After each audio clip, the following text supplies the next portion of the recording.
Pacific seafarers have been travelling the oceans for thousands of years. These voyagers felt at home on the water, knowing it would feed them wherever they went.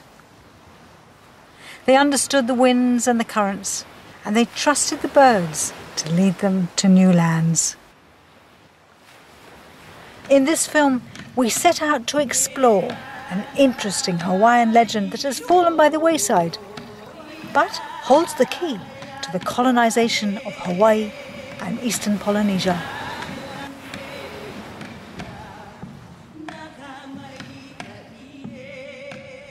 I'm standing here looking out over the Waipio Valley on the big island of Hawaii. This sacred place is the ancestral home of the Hawaiian royal family, and here begins a tale of mystery and intrigue. Scientists assert that these Hawaiian islands have been populated and inhabited for around about 1,000 years. Yet, the oral history of the royal Hawaiian family tells a different tale. Their story tells of arrival on these shores a long time earlier than that, around about 2,000 years ago. Why has their story been ignored? Now, the word Hawaii or Hawaiki actually means homeland to all Polynesians. Could that be a hint as to whether this is actually the crucible of all Hawaiian and Polynesian society? And as the Waipio Valley was, according to the Hawaiians, the political and cultural center for society, we decided that it was logical to begin our perplexing story right here.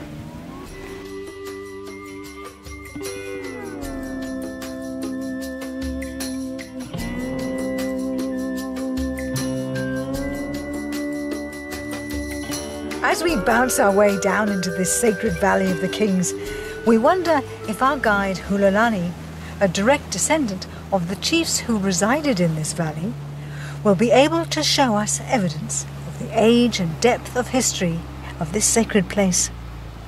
My name is Hulalani Koino I Kamakani Anu Heopuna, and we are our family property that was from Chief Opunui to the Hussies to the Kikeolanis. And this is our burial area.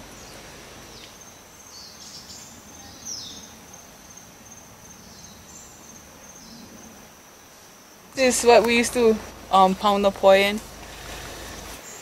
My grandma used to have the poi pounder that we found here next to that. This is the lahala tree, and with this around a coconut tree and tea leaf is how you identify a burial site or heiau site. On the side of the pali, get one big hole with a koa canoe inside with bones, that it's still located up there.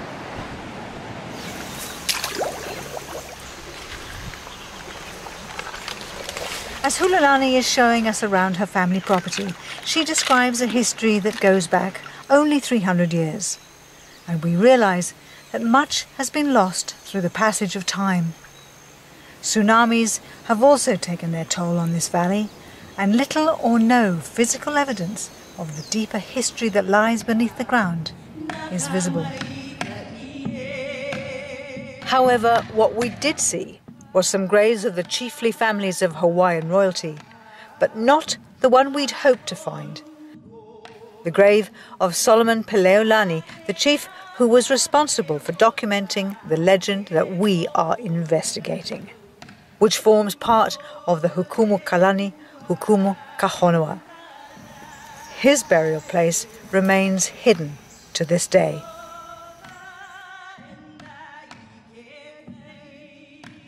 Our legend begins with a rather unexpected statement that the ancestors of the Hawaiian race came not from the islands of the South Pacific, for the immigrants from that direction were late arrivals there, but from a northern direction, that is, from the land of Kalonikakeke, now known as Alaska.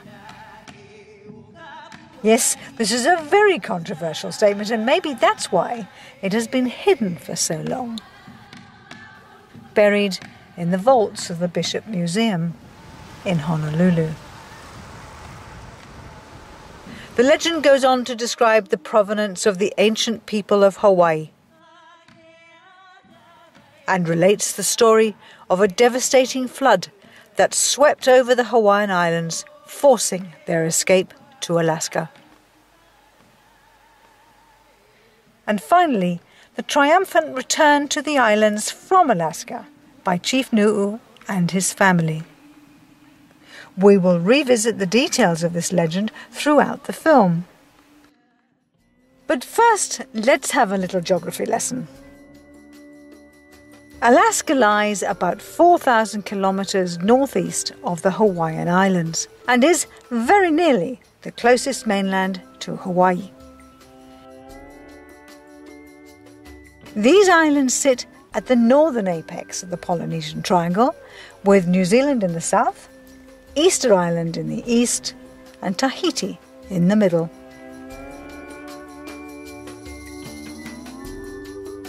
Hawaii is the name of the largest and youngest of the 8 islands that comprise this archipelago. Each island has its own unique history, but first we're off to Kauai, the oldest of the islands.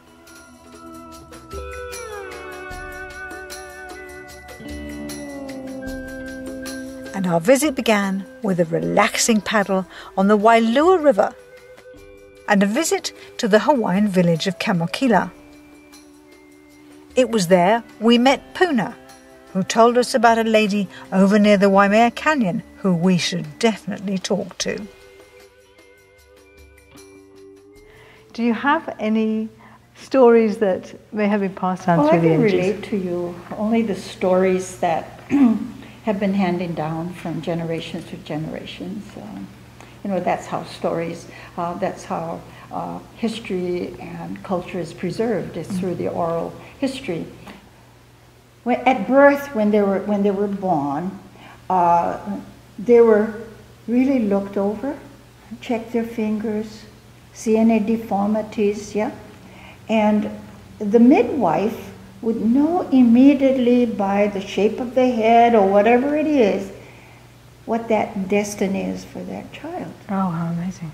And many times, a name will be given to that child so that it will perpetuate that, whatever that child's destiny is. Hawaiians didn't have melody. It was mainly glottal chanting. Okay. Mm-hmm. Melody was brought in after 1820 by the missionaries. We think all of these old chants are all, but that's where the history is. It's all in this chant. Culture's in the chant. Yeah. Interesting.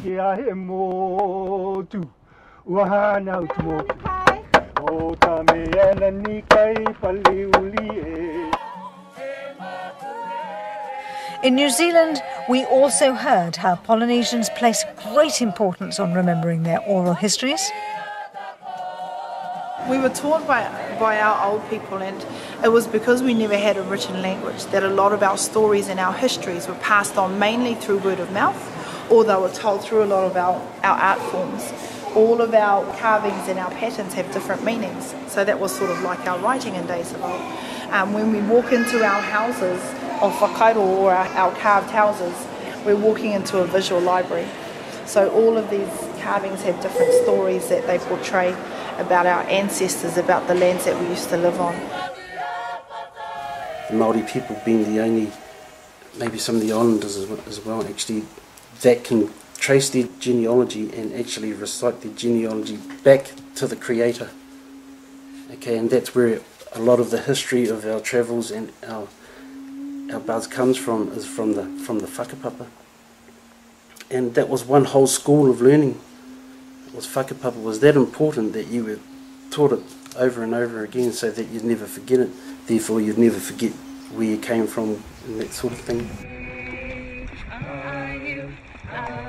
Deciding to head to the legendary homeland of Keke, or the Pacific Northwest, we choose Haida, the homeland of the Haida Nation, as we are fascinated by the similarity and meaning of the names Hawaii and Guai, both which mean homeland, and we wanted to see if they placed a similar importance on remembering oral history.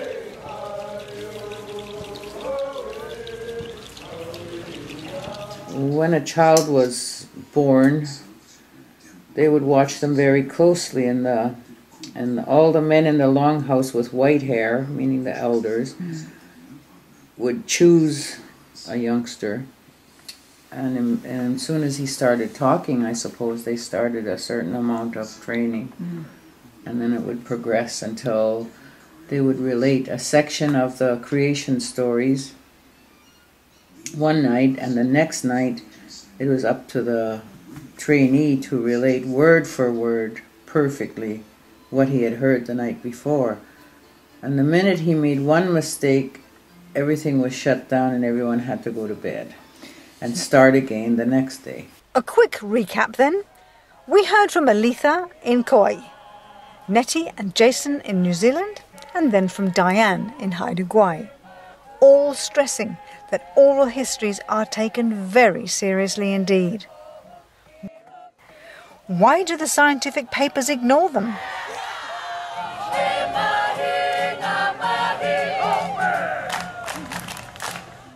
Returning to the legend, one part that fascinates us is the story relating to Chief Nu'u and his family's arrival in Hawaii from Kalonikakeke. Although Aletha had not heard of Chief Nu'u, she suggested that the people of Molokai may know of him as they hold on to some of the older legends. The only place that my great-grandmother went was to Molokai, and that was to replenish her mana. She would go there periodically. Molokai was known as one of the most powerful spiritual places. Now, we've heard of a lady called Auntie Snooky, who is the keeper of genealogies in Molokai. So that's where we're off to next. As we approach the island, mysterious structures in the ocean hint at a deeper history. According to my documentation here, his name is Nu'u o Kahina Li'i. Auntie Snooky's genealogy has provided us with an independent source of confirmation of Nu'u's existence, his wife Lilinoe, and their 3 sons. This genealogy, which places Chief Nu'u's arrival in Hawaii approximately 2,200 years ago, is very exciting because it agrees with the findings of geneticist Bing Su and Mark Stoneking that, and I quote, Eastern Polynesian DNA showed a rapid population growth from a small isolated group 2,200 years ago. Could this small isolated group actually be Nu'u and his family?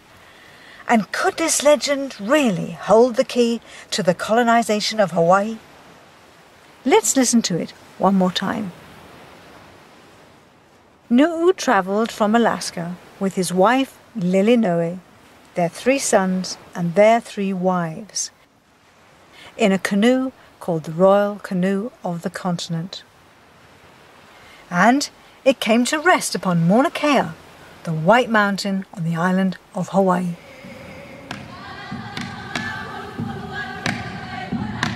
We're on the top of Mauna Kea. This would have been the mountain that Chief Nu would have seen from his boat way out there on the Pacific. Maybe 200 miles out, he would have seen this mountain with snow on top, and he named it White Mountain, and he headed straight for it, and then he would have found the cliffs of Hawaii.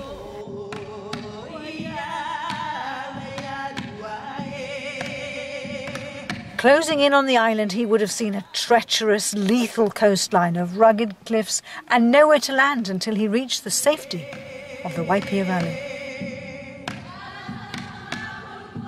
This is the beach, the very beach that 2,200 years ago Chief Nu would have arrived, and they would have seen these incredibly steep sides, this valley with this wonderful river flowing out into the ocean, and they would have seen a safe haven. They would have recognized it as something very similar to their own origins, where they've come from Canada, from Alaska, from Kalonikakeke. And they would have known that this was a place they could make their home. Those valleys are eroding and covering, every time it floods, it covers it with silt, little layers year by year. So slowly stuff gets down deeper and deeper in a alluvial valley like that. All you've got to do is dig down and you will find some old stuff in there for sure. And they haven't done that. Why haven't they done that?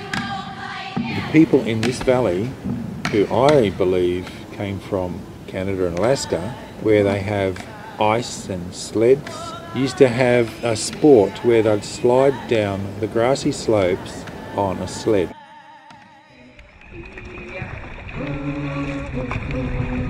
Kalonikakeke, or Alaska, seems to be the key here. And the only person who has investigated this concept to any depth was Tor Heyerdahl. Tor Heyerdahl, famed for his Kontiki expedition, proved that Pacific travel by sailing rafts was possible. And he was also a proponent of a northwest coastal provenance of the Polynesian people. Let's have a look and see what it was that grabbed his attention. We're going to have a chat with the Curator of Archaeology here, Dr. Grant Keddy. And we will be really interested to see what his ideas are about our hypothesis of the origins of the Polynesian people. Tor Heyerdahl, like most scientists, as the new information comes in, they change their mind. He was a very open-minded person who looked at many different things, had a broad interest, but he was always looking for more and more data. Later in his life, when Tor Heyerdahl visited me at the museum here, we talked about a lot of this stuff, and he was, unfortunately, he died before he got into some of these things. And if you ask the question, do we have any evidence of connection between native people on the northwest coast and Polynesia? Well, we don't have any evidence that's clear right now, but did it happen? Well, it's certainly possible it happened. Some Polynesians made it to shore here, native people made it to there. It's certainly possible, knowing what we know about ocean currents and canoe travel and that sort of thing. Now that we know a lot more about the history of the northwest coast and a lot more about the history of Polynesia, what should we be looking for? If you're to look to parallels with Polynesia, I can show you these bird figures that look like the bird figures on Easter Island, right? Then you've got things like these bone clubs and stuff, and you could probably find certain bone clubs that are similar in Polynesia. So one could look at the symbolism and everything in there and say, well, is there any kind of patterns or designs? You look at that one, you say, whoa, that kind of remnants of those Hawaiian hats, right? There's two types of canoe bailers on the west coast, the same two type in Polynesia.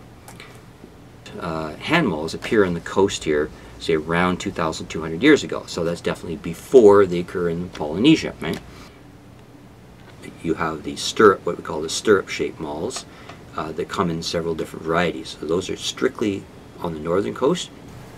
The ones that have the T-shaped tops, like the poi pounders, those are strictly northern coast, but the northern coast ones don't have the flared bottoms, right? So one of the other artifacts that I'm looking for is I'm going to do a thing on combs from the Ozette site, and they look just like tattoo combs from Polynesia. This archaeological site called Ozette was buried by a mudslide 250 years ago and has since brought up many interesting artifacts. Grant continued to show us numerous artifacts that hinted at the connection between Polynesia and the northwest coast. You could see that those eyes, this is the only one that has eyes with that particular motif. There's a few Polynesian things that are sort of close to that, If it's a piece of crap, it goes to archaeology, and if it's not, that's from the ethnologist's point of view, right? In addition to the bone ones, you have some that are stone, and yes, beautifully made. A lot of work put into that kind of thing. The question of connections between Polynesian here is not on their agenda, So when you say, why aren't people studying Polynesia, they don't know anything about it. And you get people in British Columbia that know nothing about the archaeology of Washington and vice versa. Yet, how can you be a good archaeologist and not know what's in the neighboring areas? You know? So I'm looking at clubs. I'm looking at tattoo things, bark beaters, bark shredders. But obviously, doing DNA on skeletal material, something like that, would be would pretty well clinch it. Tor Heyerdahl's research led us to Grant Keddy, who has confirmed the likelihood of long-distance canoe travel and has shown us a multitude of artefacts that are so similar that one has to ask, are these people indeed cousins across the sea? So leaving Grant in the beautiful city of Victoria, we decide to get back on the little plane for the very long journey with a very short pit stop back to Haida Gwaii to see what else can we uncover that illustrates the connections between Polynesia and the northwest coast.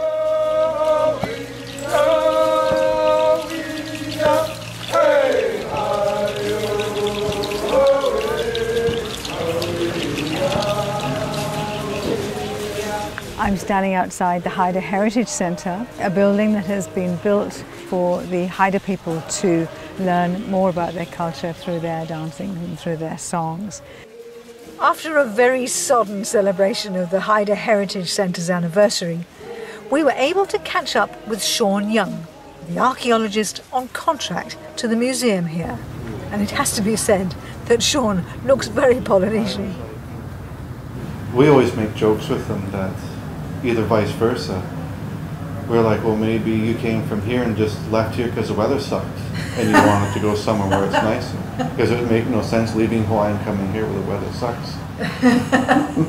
I understand that the Haida do earth ovens. Quite similar to the Maori. Build a fire, big cobbles, get it really hot, like pretty much let it burn for half a day and then let it burn down. Remove the cobbles, dig the pit up, because you take the heat from where it was dug. Put your big cobbles in the bottom and start layering it with your leaves and stuff, and we use burlap sacks and stuff, like wet them. Same as the leaves, wet them and put all your food there and cover them again with the leaves and then burlap sacks, and then fill up the earth on top from the fire and then leave it for half a day. From the Haida, just south of Alaska, to the Maori of New Zealand, their earth ovens are almost identical. What else did we find? We have talked to a gentleman called Robert Cross who has a son who was born with a birthmark on the lower part of his back, and they spent some time in Hawaii, and there in Hawaii this child was accepted, acknowledged as being of Hawaiian blood, because apparently there is this birthmark on a lot of Hawaiian people, this lower back birthmark. It's not a tattoo, it is like a genetic marker.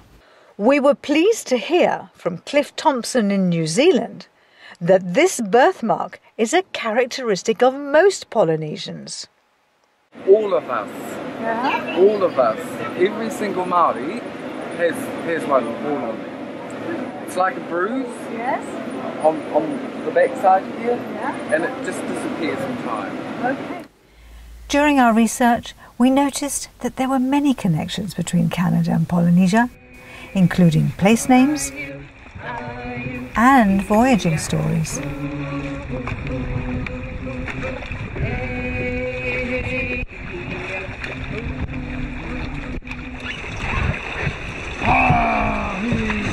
So how adventurous were the Haida on the ocean?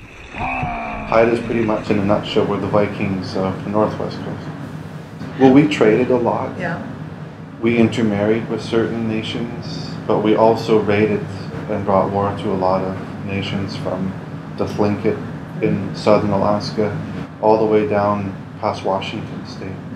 Our canoes were found in Northern California.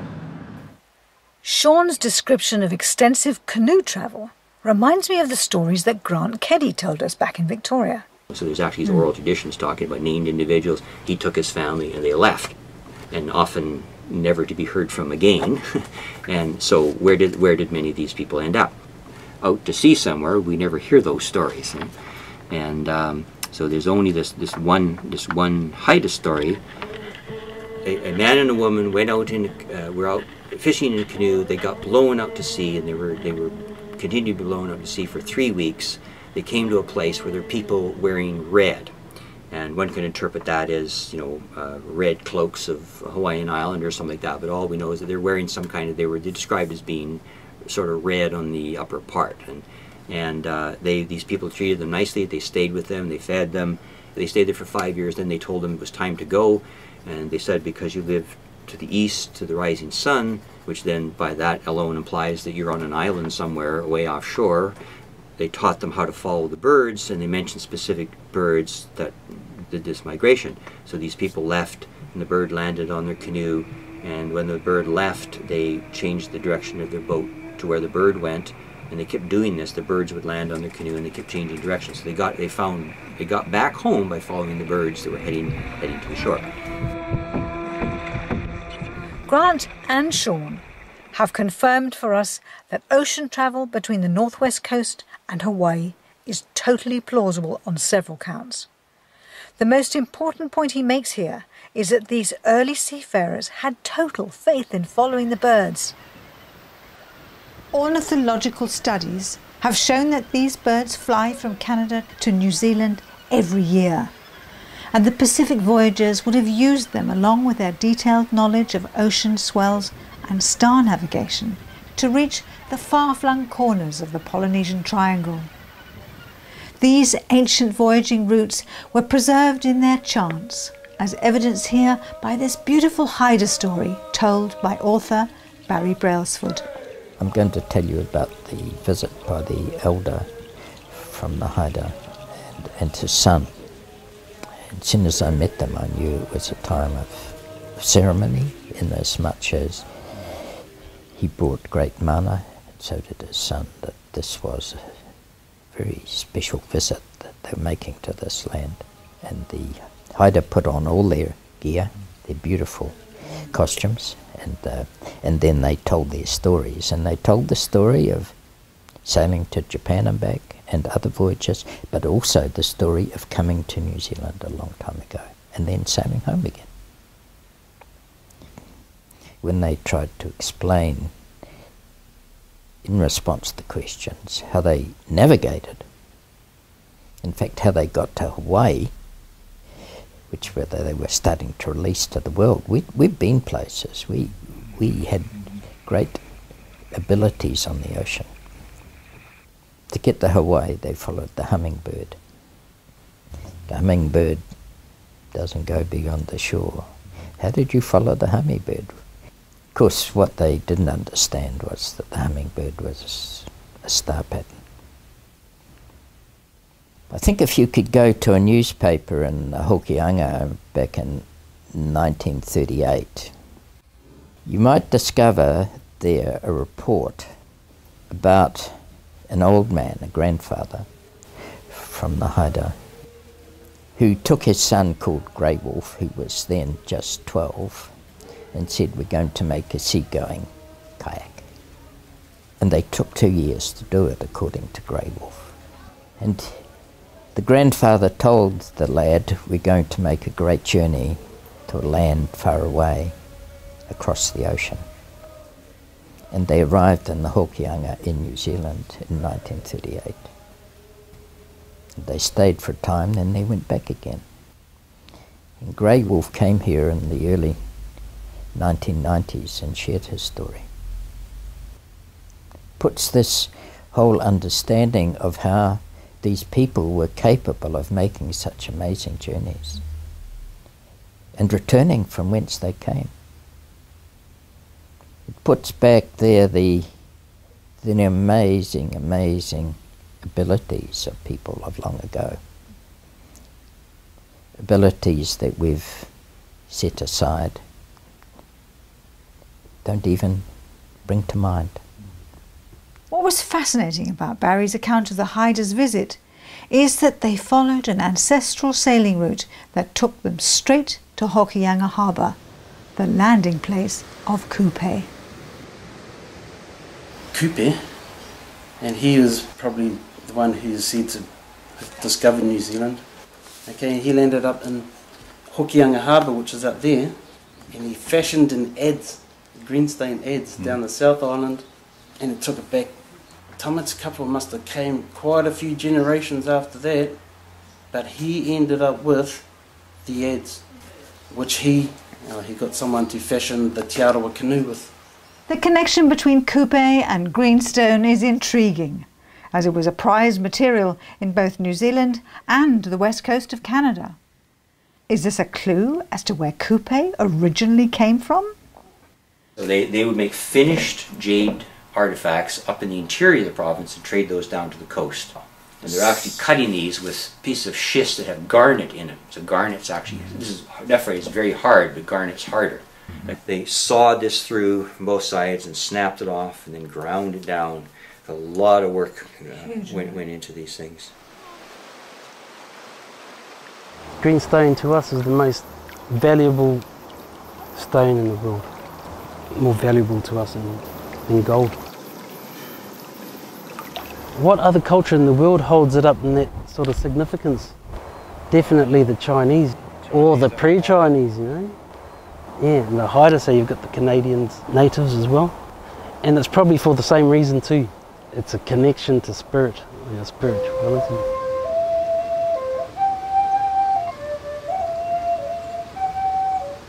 Continuing on our quest, we head to a place where Tor Heyerdahl noticed some interesting ancient petroglyphs.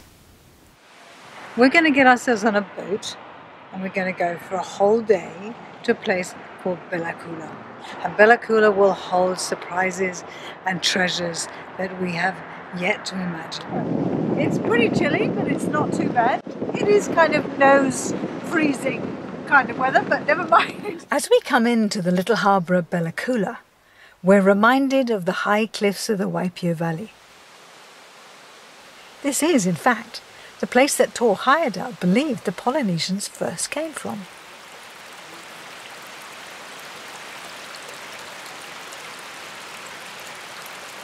A man named Tor Heyerdahl, he built a raft and he crossed the Pacific to prove that travel was done. And his son stood here with me about 8-9 years ago, Tor Heyerdahl's sons. They were retracing their father's footsteps, his lifespan. Having them walking around here, I thought, wow, this is history, this is history. I believe it was like the Maori people were known to be travelers of the Pacific Ocean. They traveled to Pacific Rim looking for a place to call their own. And I believe they came in looking in here. We got this phone call from a friend in Auckland.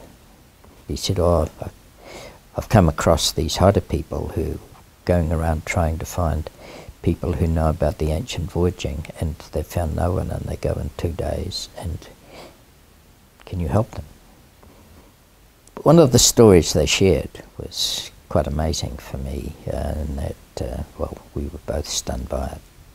With the San Andreas fault line running right up through to Alaska and through the islands, there was a lot of earthquake activity, a lot going on, and now at extreme low tides they were actually finding there were squares of rock or rectangles of rock the size of refrigerators and more that were squared on all sides, and they couldn't understand what these were. They were starting to intrigue them, so they made a big effort and they cleaned off all the marine life, and they found there were carvings in the stone.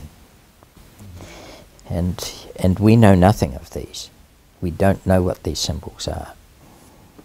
So they shared a lot of things, and then the elders shared some of their voyaging stories. It was a lovely occasion, that was very supportive. And then the old lady, she looked at the tohunga, just gave a little nod and said, and he knew to go to the corner where there were 5 talking sticks. I've seen them, there's always 4 or 5 there. And he took each stick in turn and he looked at it, then he chose one, he brought it back and he gifted it to the old one. Well, they left late in the day, early the next morning, and they had to fly to Vancouver. And when they arrived, their shaman from the village was actually waiting for them. He couldn't bear to wait at home. He just had to make sure the old one was safe. He was there at the airport, and when they came out, the old one was carrying the talking stick, the tuku tuku.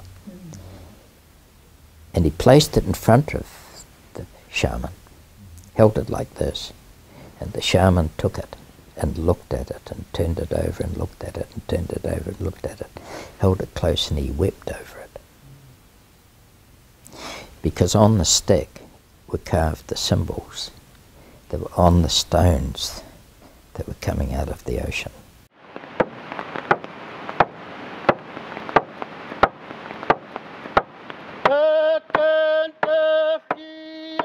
In the creation of the world, when the earth was yet cold and frozen, we didn't have our sun or our stars yet.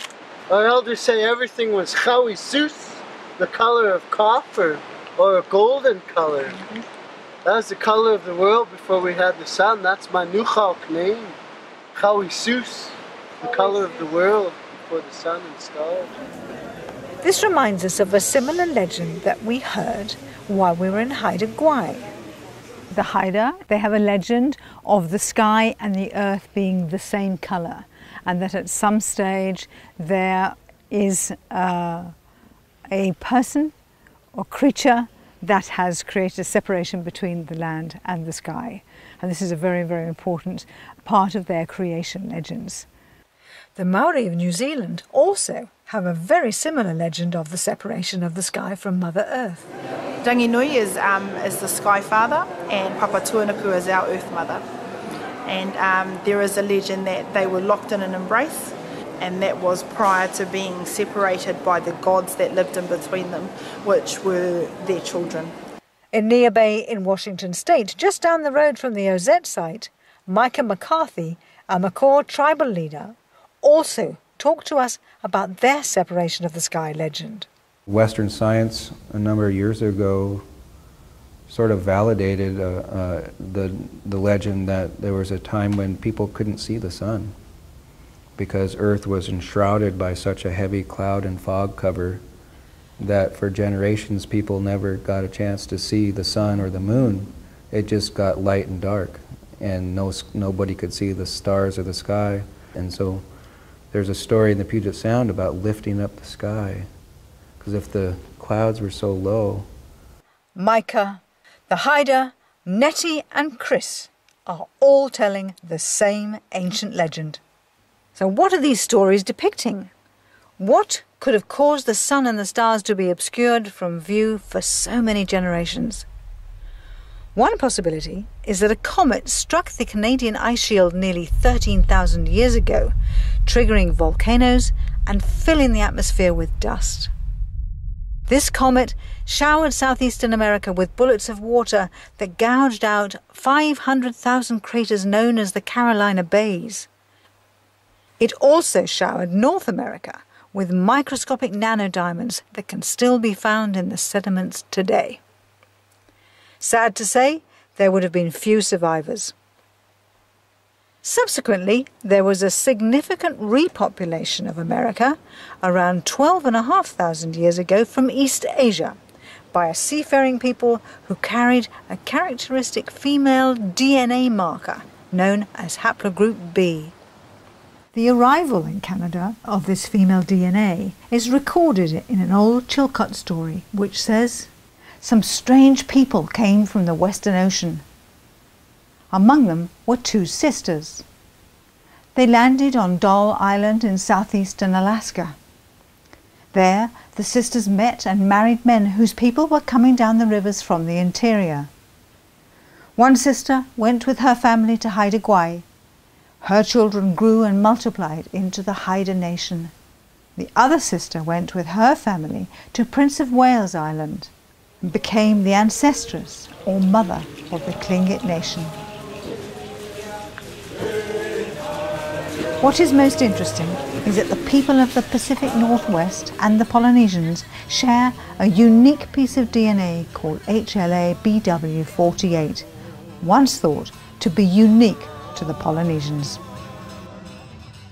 This genetic relationship between the Polynesians and the people of coastal Canada shows that they were all part of the same group that left East Asia to travel across the North Pacific via the Kuroshio Current about 12,000 years ago. This migration event from the east is also recorded in a Hawaiian oral tradition describing the adventures of Hawaii Loa. Adventures which took place so long ago that Hawaii was geographically quite different. He left from the Yellow Sea on a fishing expedition, travelling east with the constellation of Pleiades, which led him to the islands of Hawaii. After reprovisioning his ship, he sailed back to East Asia, gathered up his family and returned to colonize the idyllic islands of Hawaii.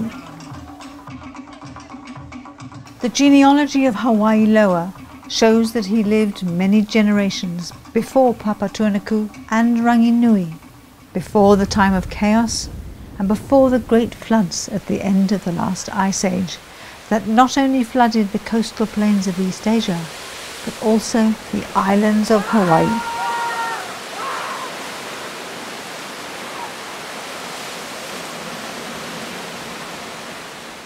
The Hukumu Kalani Hukumu Kahonoa says that there were people living in Hawaii before these great floods. Up until about 7,000 years ago, the Hawaiian Islands formed an island chain over 2,500 kilometers long, stretching far into the North Pacific. This would have presented an ideal stopover for seafarers.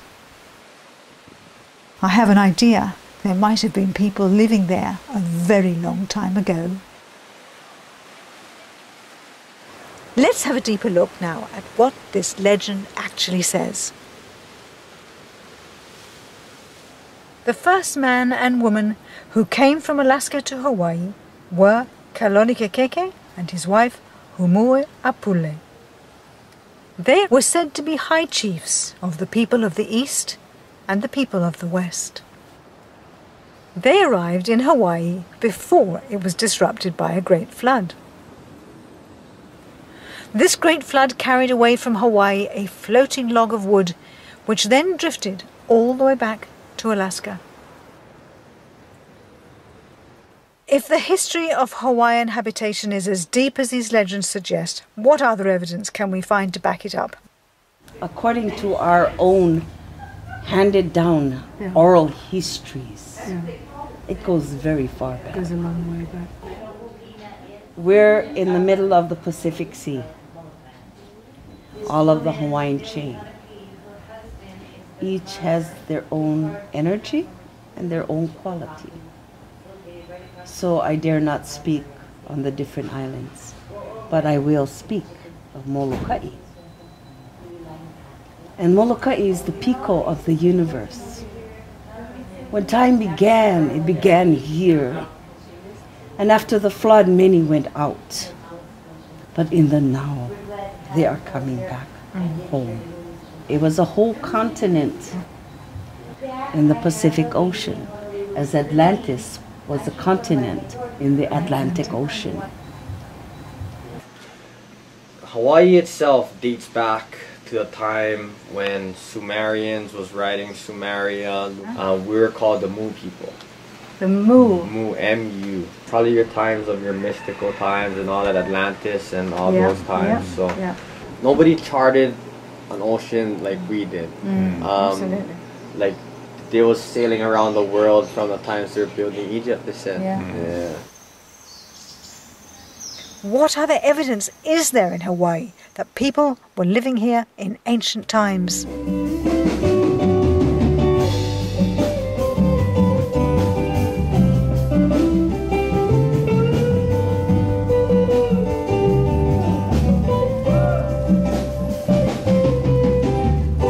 Over here is a fully functioning fish pond.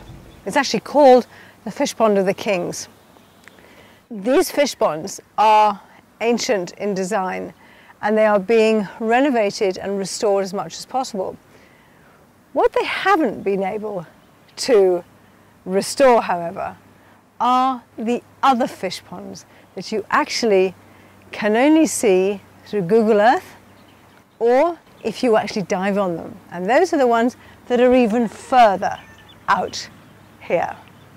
They're exactly the same design, but they are now anything between 1 and 2 meters below the surface of the ocean. So at some stage, somebody built those fish ponds out there, and the water has now risen above them, or the land has sunk down, possibly a combination of them both. But what is interesting about these islands is that almost in every single case there is subsidence of the islands of about 4.5 inches every 50 years. But what's out to be, in our reckoning, about 5 meters every 2,000 years. Which of course begs the question that if there has been people here for a lot longer than the scientists say, do we not think there'd be an awful lot of artifacts underneath the sea? One place that has yet to be fully explored underwater is a rocky islet jutting out of the ocean 480 kilometers northwest of Hawaii. It is called Mokumanamana, Island of Great Reverence. This island was originally 70 by 40 kilometers in size, and it still features 36 sacred heiaus. It is situated directly under the path of the star constellation known as Matariki or Pleiades.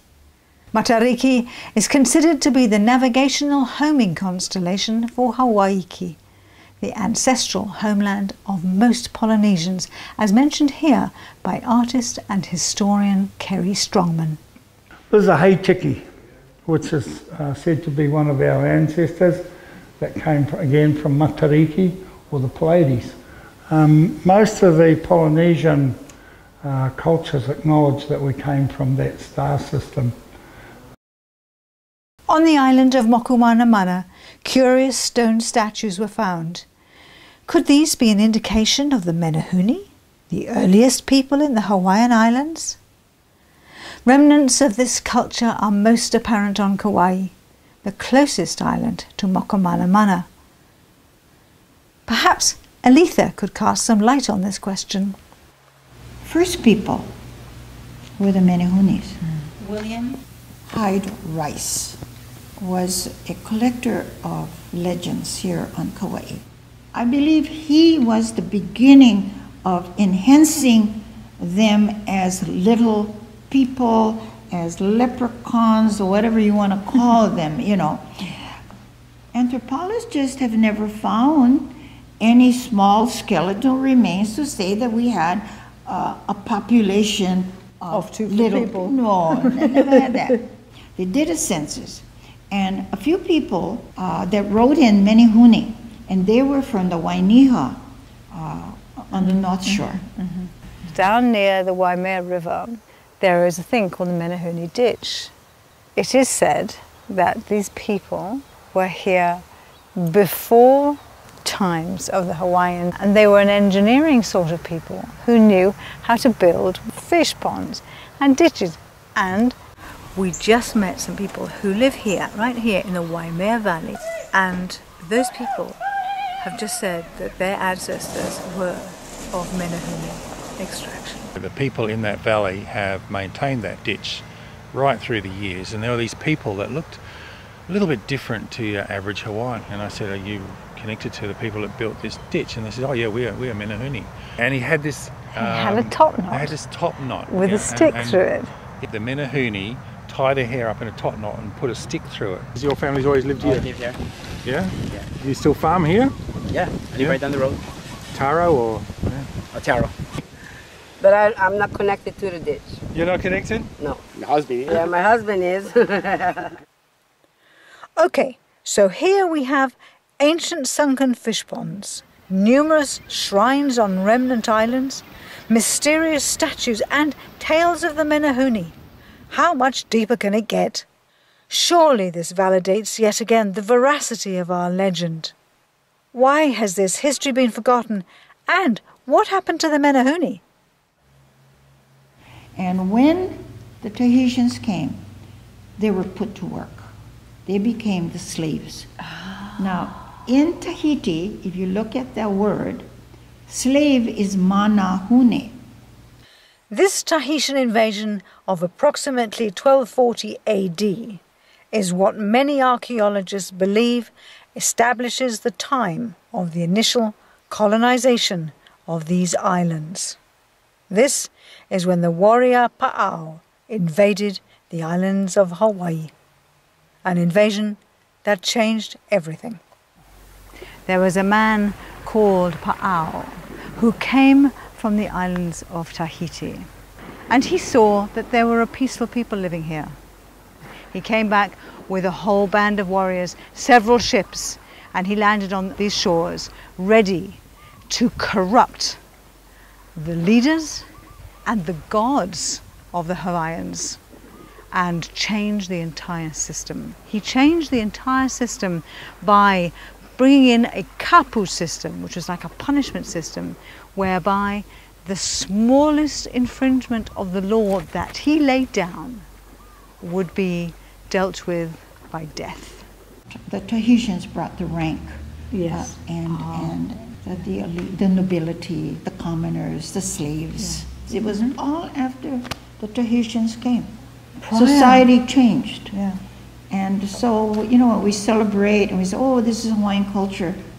It's not the true Hawaiian culture. It's been flavored in Tahitians. Now, the scientists who call themselves the chronological hygienists suggest that the large ceremonial sites here in Hawaii were built after the Tahitian invasion. But is this so?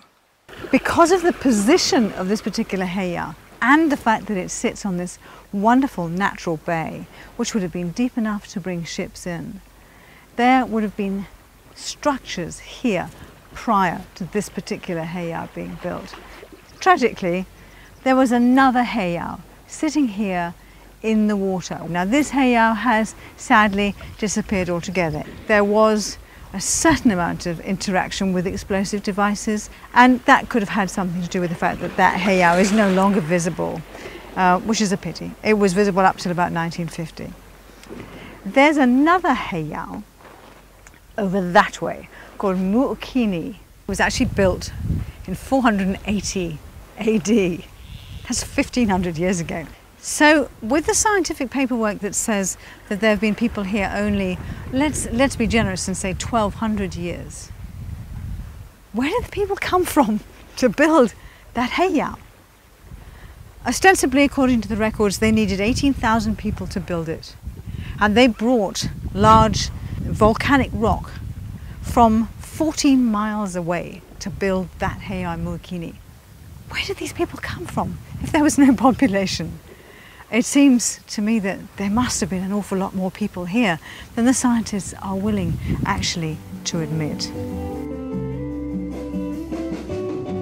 So it seems that there is a lot of circumstantial evidence suggesting that people have been living in Hawaii for a lot longer than is commonly believed.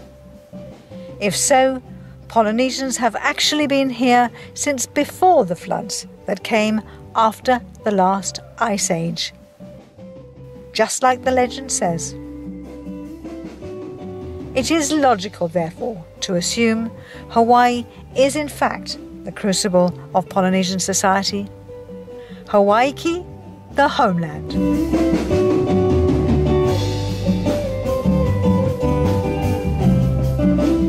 Legend says our lava tube up here in Wailua connects from here to New Zealand. And there's a rock in New Zealand that's pointed up, and there's a spring water. Anyways, the water is said to be from Hawaii. When they die, the people in New Zealand, they believe that their souls come here.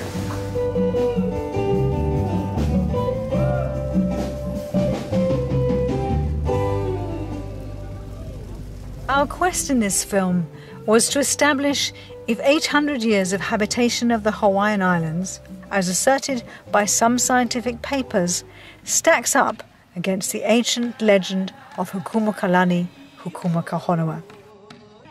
What have we discovered? Oral traditions are revered by the people and ignored by most scientists.